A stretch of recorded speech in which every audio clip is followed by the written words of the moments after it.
Les exilés, ceux du premier départ en l'an 597 avec le jeune roi Joachim et Ézéchiel, ceux du second départ en 587 avec Sédécias, le roi aux yeux crevés, et ensuite en l'an 582 au moment de la révolte du gouverneur Godolias. C'est Jérémie au chapitre 52 qui nous informe de cette troisième déportation.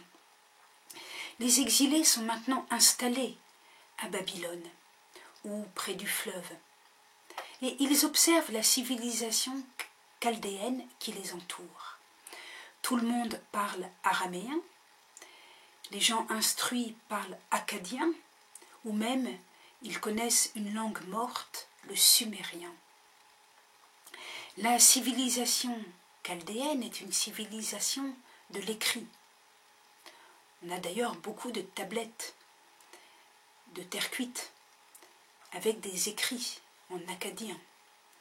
C'est aussi une civilisation du calcul. On compte par dizaines, par douzaines, par soixantaines.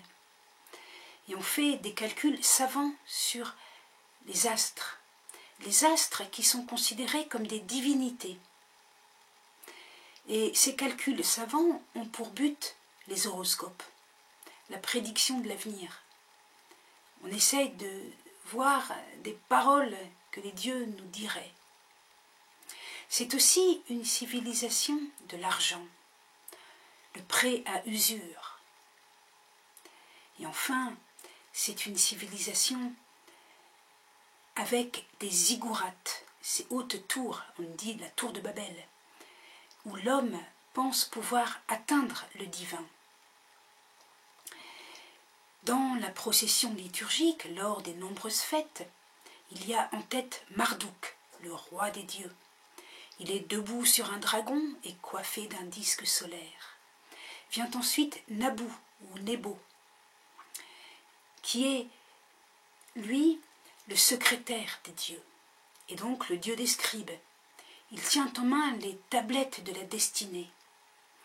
Vient ensuite Ishtar avec son astre, Vénus. Et puis on pourrait aussi évoquer Hadad, le dieu de l'orage, qui ressemble tant au Baal qu'on a connu en Canaan. Et puis Shamash, le soleil qui éclaire, et Nerbal, le soleil qui brille. Et enfin les anciennes divinités, un peu oubliées, Sin, le dieu lune, et Ea, l'homme poisson. Certains aussi regroupent les divinités autrement, sans tenir compte que certaines ont été déjà oubliées. On peut regrouper les divinités nationales de Babylone, Marduk, Nabu et Nerbal, et on peut regrouper les divinités astrales, Shamash, le soleil, Sin, le dieu lune, et puis on pourrait mettre Ishtar, Vénus.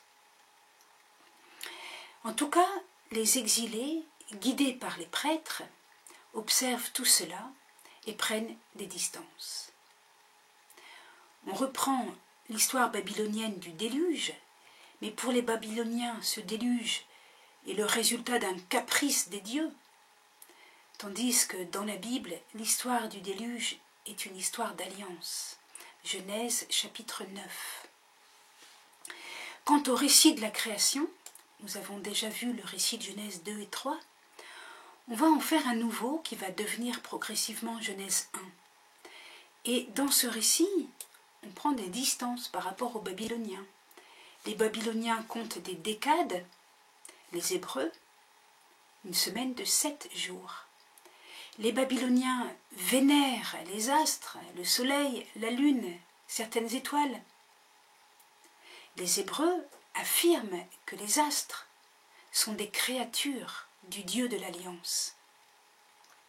C'est pourquoi ce récit de Genèse 1 est très important. Ce n'est pas seulement un beau récit. C'est un récit qui montre la résistance des Hébreux dans une civilisation magnifique, matériellement beaucoup plus développée que la leur.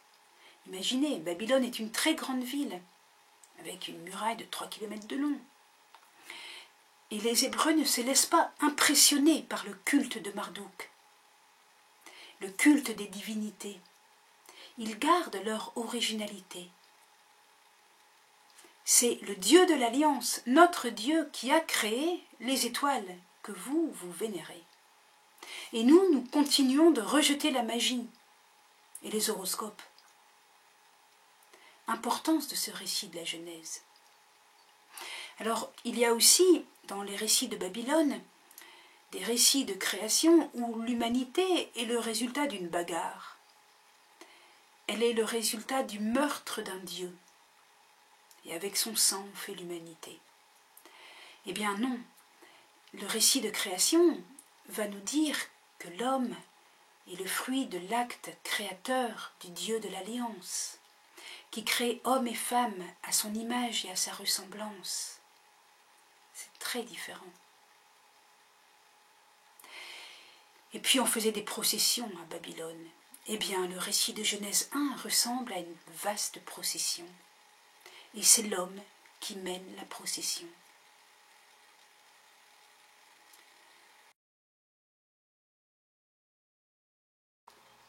Nous abordons la cohérence de la révélation avec 3 remarques. Tout d'abord, l'homme n'est pas soumis à l'astrologie, comme le pensaient les Babyloniens. C'est une étoile qui guide les mages vers l'enfant Jésus. Ce n'est pas Jésus qui est soumis aux étoiles. Deuxièmement, le récit de Genèse 1 laisse une question ouverte, à laquelle l'Ancien Testament ne répond pas. En effet, l'homme est créé à l'image de Dieu, mais il ne lui ressemble pas, étant donné que l'histoire raconte tant et tant de péchés. Qui donc va révéler ce que peut être la ressemblance avec Dieu? Troisième remarque, nous avons déjà des pistes. Prenons par exemple dans l'Évangile, Matthieu chapitre 19. Jésus révèle à ses interlocuteurs que l'harmonie du couple n'est pas réservée aux cieux, dans le jardin de la création, dans le dessein de Dieu, mais qu'elle peut être vécue sur la terre avec sa grâce.